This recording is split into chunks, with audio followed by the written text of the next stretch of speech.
Au cœur de Kiev, un bâtiment gouvernemental a brûlé. La Russie vient de lancer la plus grande frappe aérienne depuis le début de la guerre.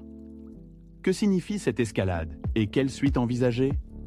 Dans la nuit du 7 au 8 septembre, la Russie a lancé une vague inédite de drones et missiles contre Kiev, Odessa, Kharkiv, Dnipro, Zaporizhia et d'autres régions.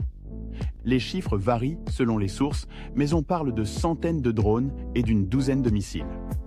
Beaucoup ont été interceptés, mais certains ont atteint leur cible. L'un d'eux a incendié une partie du complexe du cabinet des ministres, au cœur du pouvoir ukrainien. Pour l'Ukraine, la priorité est double: protéger les villes et l'État face à des attaques massives et reconstituer rapidement ses stocks d'intercepteurs. Pour la Russie, l'objectif est clair: saturer la défense aérienne et marquer un coup symbolique en frappant la capitale. Pour les Alliés, l'enjeu est le rythme: livrer à temps les batteries de défense, les intercepteurs, les systèmes anti-drones et de guerre électronique. Kiev doit maintenir la continuité gouvernementale et assurer la résilience énergétique. Moscou cherche à entamer la confiance et à démontrer que la capitale n'est pas intouchable.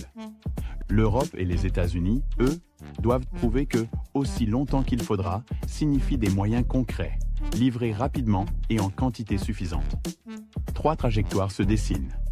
Dans le premier scénario, celui de l'usure, les barrages massifs se répètent. Les défenses tiennent, mais sous tension. Les stocks d'intercepteurs s'amenuisent. Et l'assistance occidentale progresse, limitée par les capacités industrielles. Dans le deuxième scénario, le bouclier s'épaissit grâce à des batteries supplémentaires, des réseaux anti-drones et des radars densifiés. Les impacts en zone dense sont réduits et les réparations plus rapides. Enfin, dans le troisième scénario, l'étau énergétique se resserre. Moscou concentre ses frappes sur le réseau électrique à l'approche de l'hiver, provoquant coupures, réparations longues et coûts économiques croissants.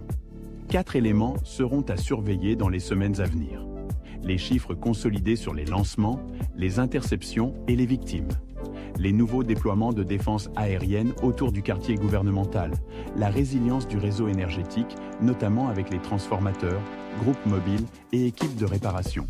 Et enfin, la cadence russe, qui pourrait révéler des stocks ou approvisionnements plus profonds qu'attendus. À l'échelle globale, ce conflit redessine la défense aérienne urbaine. On peut s'attendre à une hausse de la demande en radars, en systèmes de guerre électronique, en technologie anti-drone, en missiles de courte portée et en solutions de protection du réseau électrique. Mais cela ouvre aussi un débat. Qui financera cet effort et à quel rythme? Alors, priorité selon vous? Intercepteurs, technologies anti-drones ou renforcement du réseau énergétique? Dites-le en commentaire. Et abonnez-vous à Géopulse AZ pour des analyses claires, factuelles et sans bruit de fond.